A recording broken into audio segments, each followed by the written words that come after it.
This is Trooper Boyce with the Ohio State Patrol. It's Friday, August 17th, 2018 at 12:01 hours. Could I have everyone in the room state your name, please? This is Representative Stephanie HOWSE. All right, this is Gamal Serboima. Okay. We're currently at the Rife Office State Tower, and this is a reference to Highway Patrol Case 18210-019-0001. Okay, Representative HOWSE, could you state your complete name and your title for the record, please? Yes, it's Stephanie HOWSE, STEPHANIE. Last name is HOWSE, HOWSE, and I'm a state representative of the 11th House District, basically in the Cleveland area. Okay, thank you. And then since you just came in, could I have you state your name? Yes, Sarah Cherry. I'm legal counsel to the House Democratic Caucus. Okay, thank you. Okay, Representative HOWSE, how long have you been an elected official for? A little over 3.5 years. 3.5 years. And I understand that you are a member of the Ohio Legislative Black Caucus, and what is your official capacity? I am the current president of the Ohio Legislative Black Caucus, which is an informal group of black legislators that work here in the Ohio Legislature, the Ohio General Assembly. Okay. So the reason we're here today, we were advised in July of this year that basically there was a letter disseminated by Representative, which basically was reported to have had forged signatures on it of the members of the OLBC. Can you kind of tell me about the letter, kind of the circumstances surrounding that? So there was a letter, and because I want to make sure that I have like dates and stuff correctly. So can you hold on one? Oh, absolutely. I don't know if you want to pause it or whatever, but just leave it on. And then if you want, I can send you a copy of that. If you want to do it. So, where is this thing? Who did I send this to?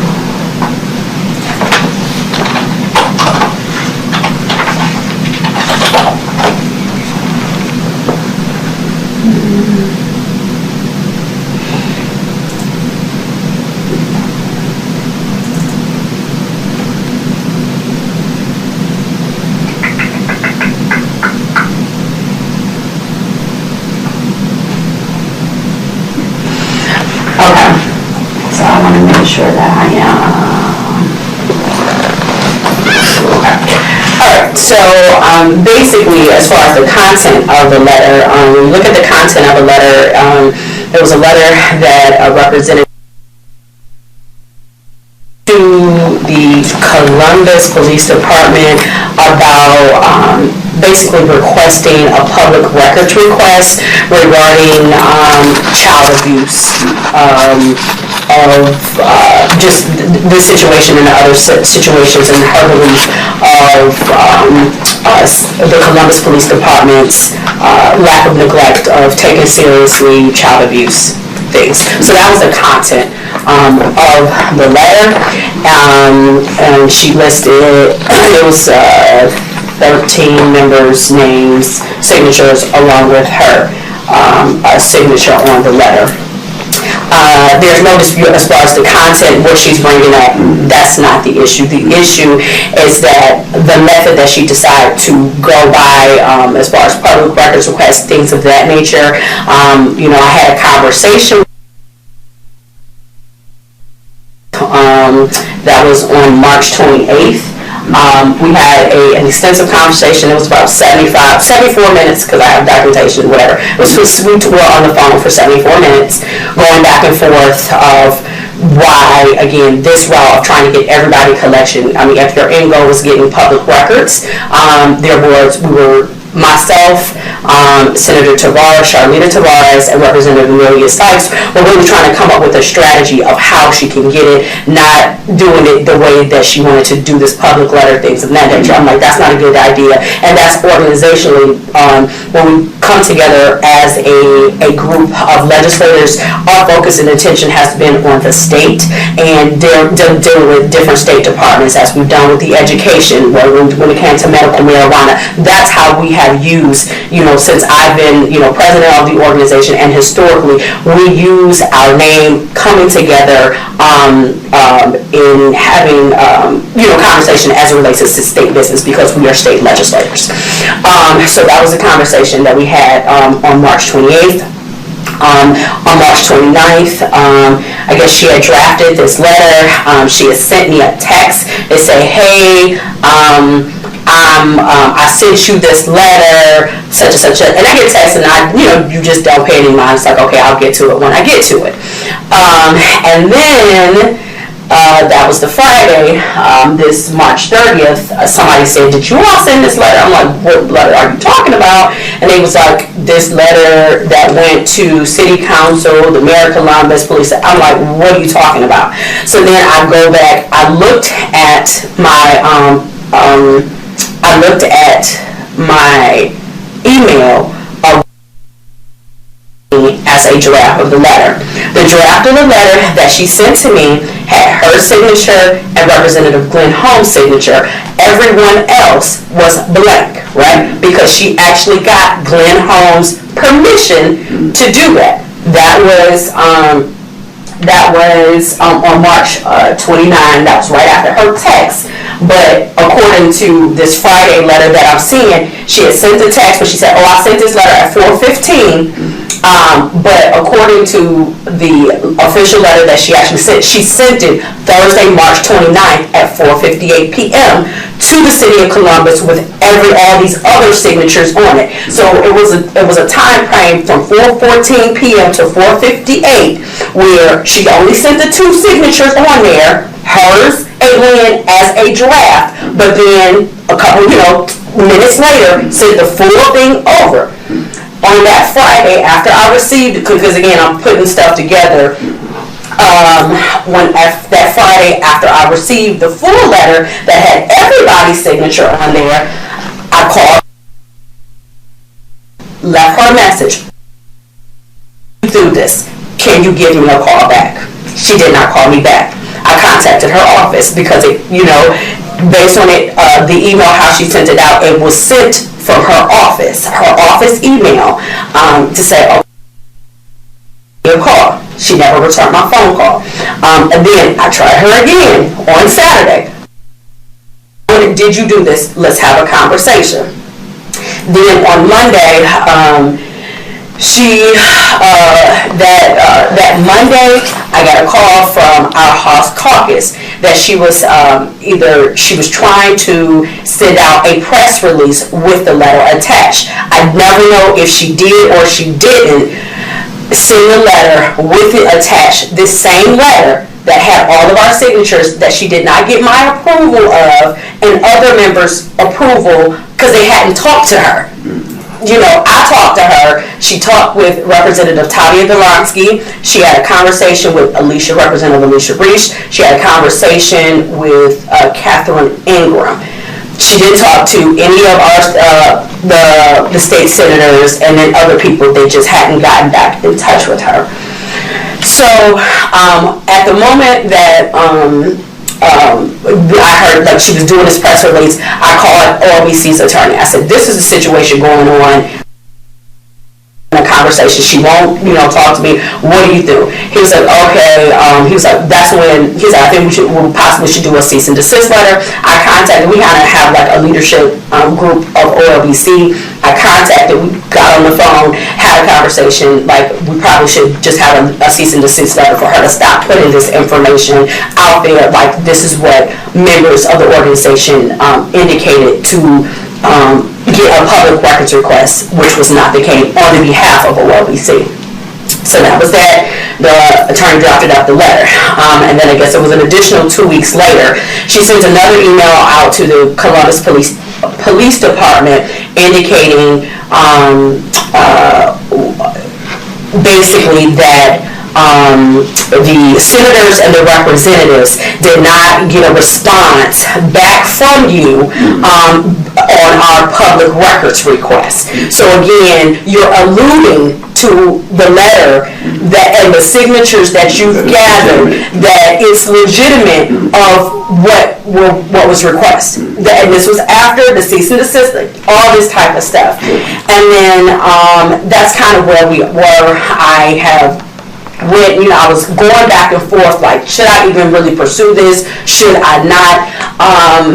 There have been things in the paper, very, disparaging comments she's made about me. I haven't really said anything. I've really said this is her personal agenda. And, she just didn't take my advice, which you can do. You don't have to take my advice, but you can't do things on your own.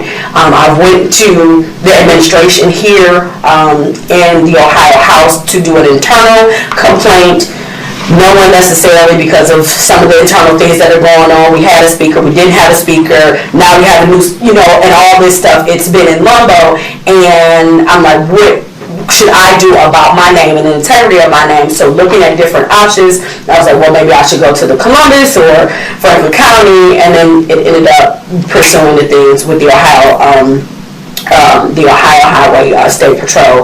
And at the end of the day, it's not taking it seriously to protect someone's name. I feel like that's a real grave offense. And I was really explicitly clear when I sent her 2 emails. The first, like, please stop using our names. And at that time, she was the second vice president. You have to have integrity in using people's name, and you're really breaking people's trust. And at the end of the day, I asked for an apology.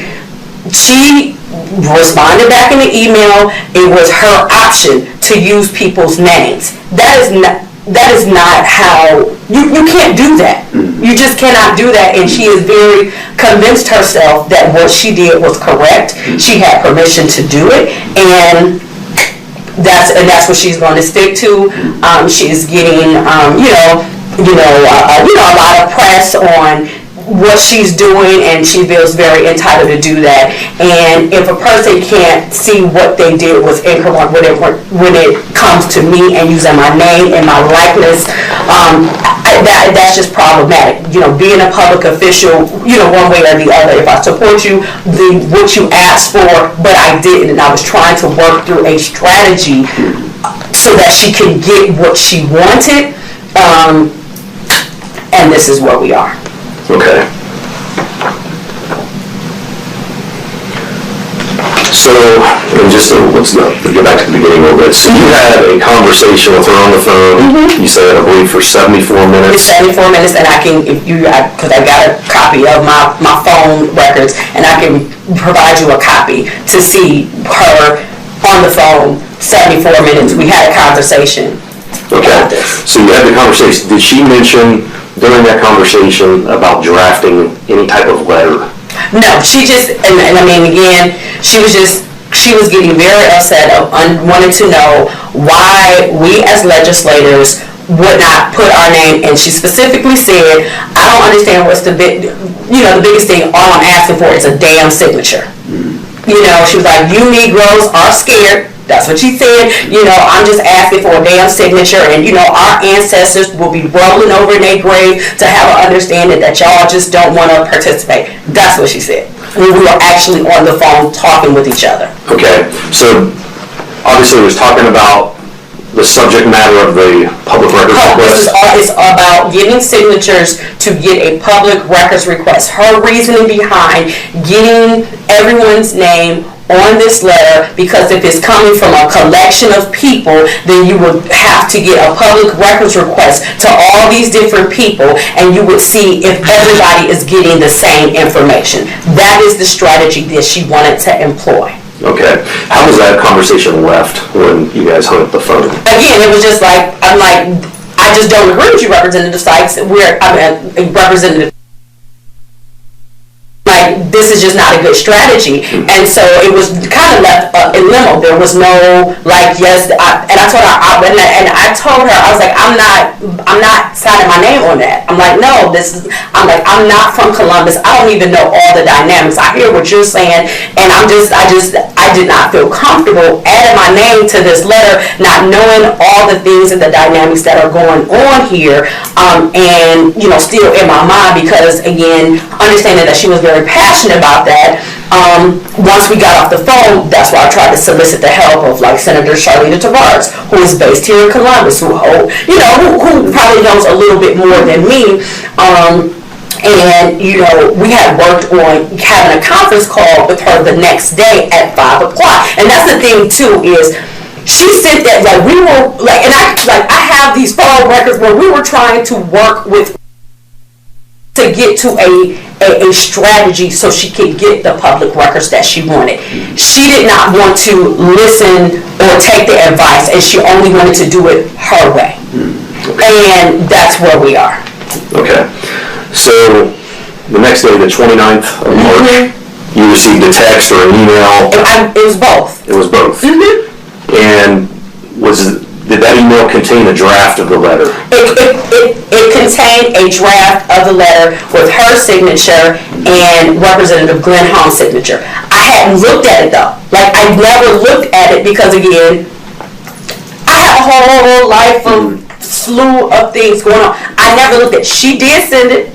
She sent a text. I sent it to you. As you can see, I never responded. I never said, cool, okay. Right. I received. She sent me a text.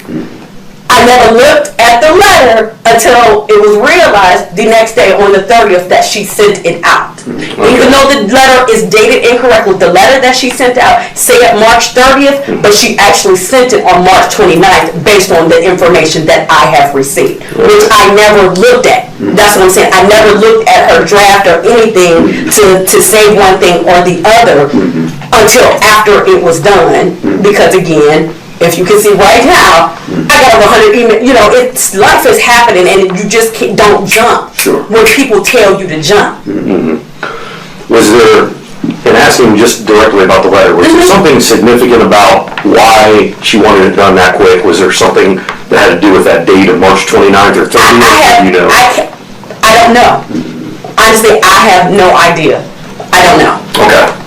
And I ain't gonna even put that, you know, I don't know. Okay, that's fine. Let's see. So what was the actual date or time that you learned that this letter had actually been sent by Representative? It was on March 30th.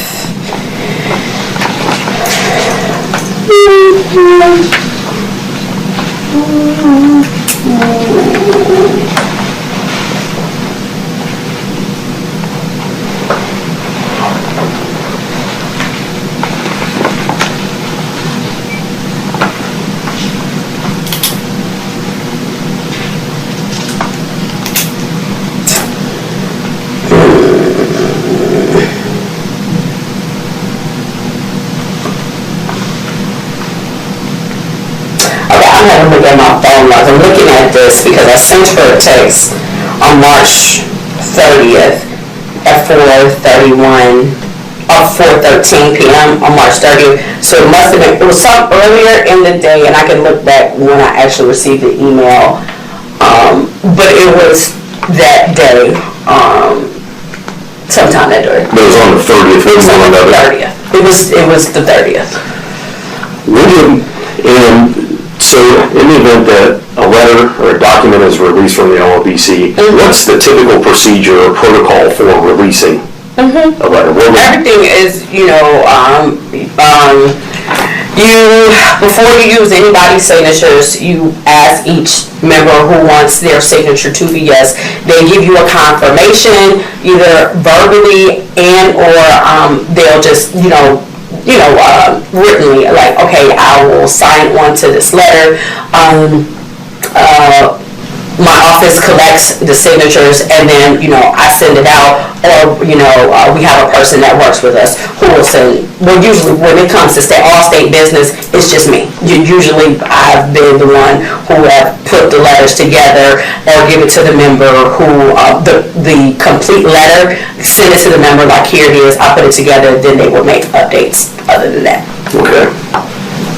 But typically, everyone would send some type of confirmation that you have my permission to do this. I agree to sign on. Correct. Okay. Yes.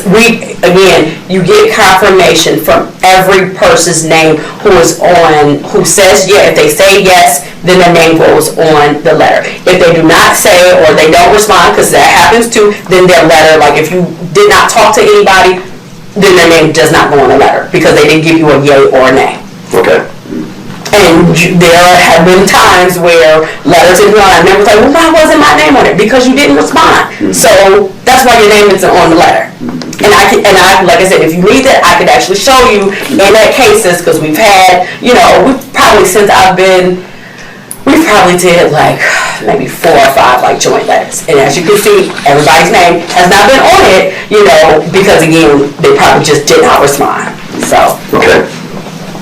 And I want to ask some questions in a minute, particularly about the signatures of the members, but for that purpose, I'm going to show you a document here. And this, to my understanding, in my book, it's referenced as document 4. And I believe, I'm going to ask you, is this a representative copy of the letter that was sent from Representative the Mayor's office? Yes. And on the 3rd page, you're looking at it has the signatures of several members of the caucus on there. Is that how electronic signatures would appear on a document? Yes. Okay. How are those signatures, I guess, one, placed on a document, and how are they stored? Like how does one place them on there? How's that done? So usually a electronic signature, is sent to the person, and you do like a copy paste or insert copy paste of the signature. Are the signatures placed on some type of a computer file where they're stored? Yeah, well, they were for these, as I understand it, the person I had a fellow that was in my, and I'm saying an LSC fellow, Angel Guzman, who was the 2nd week that he's working in my office because I haven't had a legislative aide, and there was another aide that said, hey, can you give me these signatures? And he was like, okay, I will. So he looked for it, and he sent them from one office to the next to Kanika Dalton, who worked in office. Okay. And those are some of the questions I was going to ask you next, as far as... And so this is the other thing. If someone would have actually seen this. So you see on here, it has, and on some of them, it has people's email addresses on here, right? If it was actually looked at, reviewed, things of that nature, I'm not representative of the 18th district. Talia Galansi isn't representative of the 17th district. No one, again, I didn't see, at least I would have been able to say, hey, I don't represent this district on a letter that you sent out. So yeah. Then you have some, I'm just... I'm sure the initial one that had the 2 days, he's going to show you one and let us know if that's what the one that you're reviewing. So, if you can get those things. No, that's what it was sent to my office. I didn't see it though until after I saw. You reviewed that one? When I got, this was the letter that I actually saw on Friday, March 8th. Okay. Right? March 30th, that Friday. This was the letter, and I was like, hold on, because then I'm looking at like what happened, what's going on. When I looked, then I saw this letter that only had like the blank sign here, spaces with her and Representative Glenn Holmes' signature on it. Okay. Okay.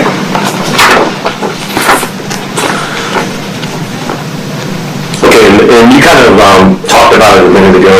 Reference to the signatures, how did Representative the copies? So when I hear, again, from my understanding, Kanika Dalton, who is a legislative aide of called Angel Guzman, who was the temporary person in my office, and like I said, I think it was like maybe his 2nd week, maybe in there, was like, hey, can you give me all of these signatures?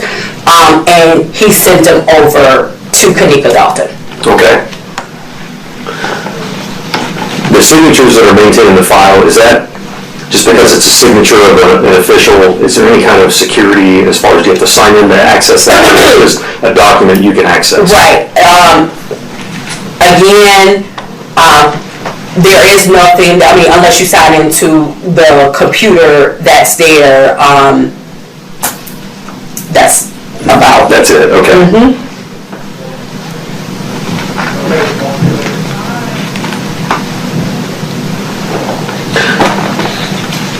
So again, referring to the actual letter sent from signatures on there, at any point did you give her authorization or permission to use your signature? No. Okay.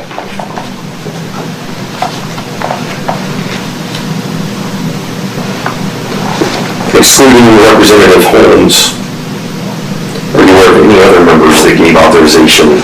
No. I know she actually did not talk to any of the senators. Like, she had been calling, people knew she was calling them, but they hadn't physically actually talked to her. I know she had conversations with Kathy Ingram, Tavia Golansky, Representative Tavia Golansky, Representative Kathy Ingram, Alicia Reese, excuse me. She had a conversation with Representative Herschel Craig, who told her no, she didn't use his signature. And Leader Strayhorn, who again told her no, his name never came up on there. But with the women legislators, one way or the other, that she actually talked to, and told her no, they're on that letter. Everyone else, she didn't talk to. She reached out to them, but from my understanding, did not have a conversation with them one way or the other. But those two members that you, Strayhorn and Herschel Craig specifically said no? Nope. Mm-hmm. Okay. And Glenn Holmes, who told her yes. Okay, and that's why his signature is on the draft? Mm-hmm. Okay. So after you found out about the issuance of the letter, when it was sent to the mayor's office in the city of Columbus, did you have any type of conversation with representatives on this matter or the letter?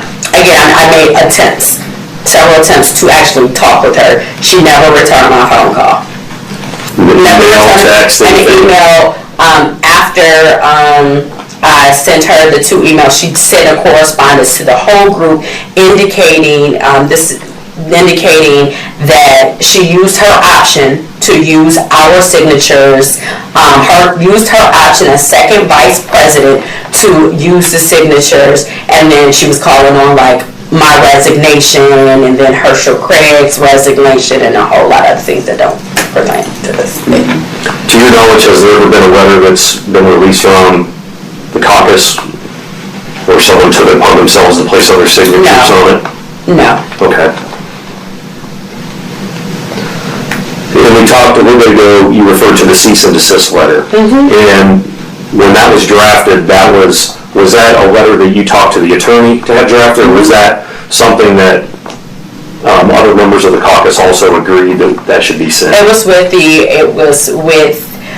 the leadership of our caucus, which was myself, Representative Herschel Craig, Representative Janine Boyd, and Representative Thomas West. And I can look back at call logs. Representative Amelia Sykes is a part of it, but I don't know if she was on that call at that time. But the majority of our leadership made this decision collectively to get our attorney to send her a cease and desist letter. Okay.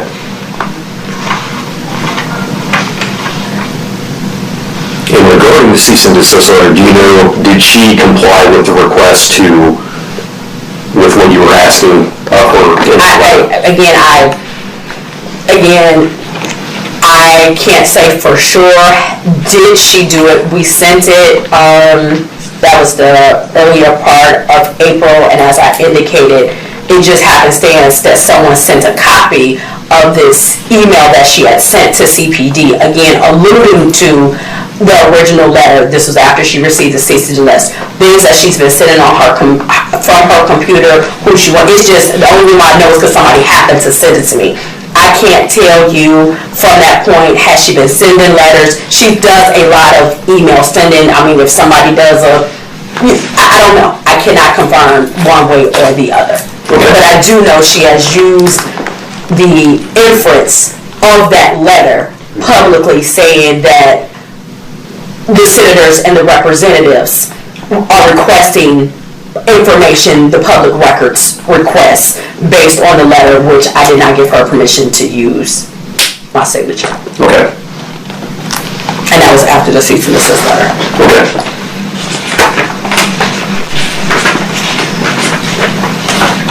Okay, I'm going to refer to a couple documents. Mm-hmm. And these are the documents that were emailed to me by U.S. Cherry a couple weeks ago. Mm-hmm. So I'm just going to refer to some of those documents. The first one that we refer to is In my book, it's document 3, and this will be number 3 in the index. And this, I believe, is a representative copy of the draft letter. Did he verify if that is accurate? Yes. Okay. Thank you.